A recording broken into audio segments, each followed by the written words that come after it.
Art of education में आपका स्वागत है। क्वेश्चन 1। T20 अंतर्राष्ट्रीय में आईसीसी विश्व नंबर 1 ऑलराउंडर का दर्जा पाने वाले पहले भारतीय पुरुष क्रिकेट खिलाड़ी कौन है? ए. हार्दिक पांड्या, बी. रवींद्र जडेजा, सी. अक्षर Patel, D. Shardul Thakur. Answer A. Hardik Pandya.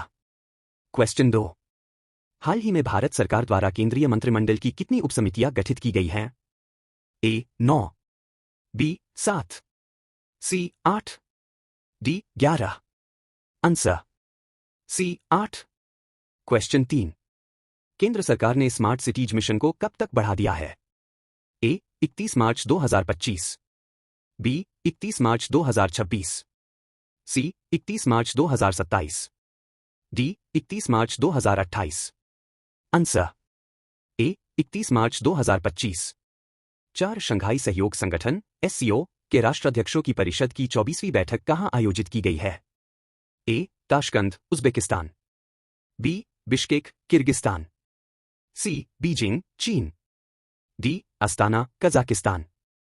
Answer D. Astana, Kazakhstan. 5 Pragyan rover ने चंद्रमा के दक्षिणी ध्रुव पर उल्लेखनीय खोज की है, विशेष रूप से निम्नलिखित में से किसके बारे में? ए. पानी के बर्फ के भंडार, बी. दुर्लभ खनिजों की उपस्थिति, सी. चुंबकीय क्षेत्र में विविधताएं, डी. चट्टान के टुकड़ों का वितरण और उत्पत्ति। Answer D. चट्टान के टुकड़ों का वितरण और उत्पत्ति। 6 राष्ट्रीय चिकित्सा आयोग के अध्यक्ष के रूप में किसे नियुक्त किया गया है? A. Doctor Sanjay Bihari, B. Doctor Randeep Guleria, C. Doctor Devi Shetty, D. Doctor BN Gangadhar.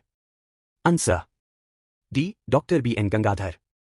7 दक्षिण अफ्रीकी वैज्ञानिकों ने गैंडे के अवैध शिकार को रोकने के लिए कौन सी नवीन विधि अपनाई है? ए. GPS ट्रैकिंग डिवाइस लागू करना, बी. सींगों को दृश्यमान मार्कर से रंगना, सी. गैंडे के सींगों को रेडियोधर्मी बनाना, डी. शिकार विरोधी कानूनों को मजबूत बनाना। Answer C. गैंडे के सींगों को रेडियोधर्मी बनाना। 8 हाल ही में लॉन्च की गई पुस्तक Kargil war the turning point किसके द्वारा लिखी गई है? A. Major general GD Bakshi, B. Colonel MB Ravindranath, C. Lieutenant general DS Hooda, D. General Bipin Rawat. Answer B. Colonel MB Ravindranath. 9 NCAER report के अनुसार 2011 से 12 से 2022 से 24 तक भारत में गरीबी में कितनी कमी आई है? ए. 25.6% से 10.2%, बी. 21.2% से 8.5%, सी. 23.5% से 9.8%, डी. 19.3% से 7.6%। Answer B. 21.2% से 8.5%।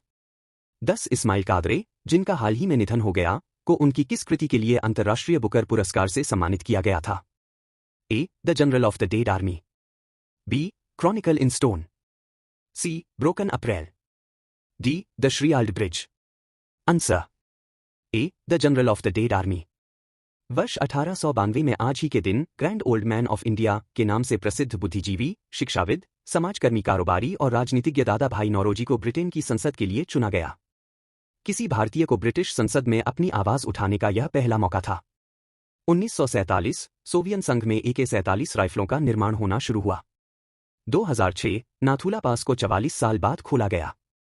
1946 महान नैतिक दार्शनिक पीटर सिंगर का जन्म। 1986 भारतीय राजनीतिज्ञ बाबू जगजीवन राम का निधन। 2002 चर्चित भारतीय उद्योगपति धीरूभाई अंबानी का निधन। 2005 मैक्सिको में मानव का 40,000 वर्ष पुराना पदचिन्ह मिला। 2009 जद्रांका कोसोर क्रोएशिया की पहली महिला प्रधानमंत्री बनी। Map of the day Bharat. Dudhsagar जलप्रपात। दूधसागर जलप्रपात, दूध का सागर, गोवा राज्य में मंडोवी नदी पर स्थित एक 4 स्तरीय जलप्रपात है। दूधसागर जलप्रपात भारत के सबसे ऊंचे झरनों में से एक है, जिसकी ऊंचाई 310 मीटर 1017 फीट और औसत चौड़ाई 30 मीटर 100 फीट है। दूधसागर जलप्रपात पश्चिमी घाट के बीच भगवान महावीर अभयारण्य और मोलेम राष्ट्रीय उद्यान में स्थित है। सागर जलप्रपात पश्चिमी घाट से पंजिम तक मंडोवी नदी की यात्रा में एक विराम चिन्ह है, जहां यह अरब सागर से मिलती है। यह क्षेत्र समृद्ध जैव विविधता वाले पर्णपाती जंगलों से घिरा हुआ है। इस जलप्रपात को कुछ स्थानीय लोग तांबड़ी सुरला के नाम से भी जानते हैं। Map of the day world. Bosphorus और डार्डानेल्स जलमरुमध्य। जलद भूमध्य को तुर्की जलद भूमध्य या काला सागर जलद भूमध्य के नाम से भी जाना जाता है, जो एजियन सागर और काला सागर को मरमारा सागर के जरिए जोड़ता है। बोस्फोरस काला सागर को मरमारा सागर से जोड़ता है, जबकि डार्डानिल्स एजियन सागर को मरमारा सागर से जोड़ता है। हर साल लगभग 48,000 जहाज जलद भूमध्य से होकर गुजरते हैं, जिससे यह क्षेत्र दुनिया के सबसे व्यस्त समुद्री प्रवेश द्वारों में से एक बन जाता है। बोस्फोरस तेल के समुद्री पारगमन के लिए दुनिया के सबसे महत्वपूर्ण चोक पॉइंट में से एक है। मॉन्ट्रेक्स कन्वेंशन पर 1936 में हस्ताक्षर किए गए थे। स्ट्रेट्स के शासन के संबंध में मॉन्ट्रेक्स कन्वेंशन ने नाटो सदस्य तुर्की को बोस्फोरस और डार्डानिल्स जलद भूमध्य पर नियंत्रण दिया।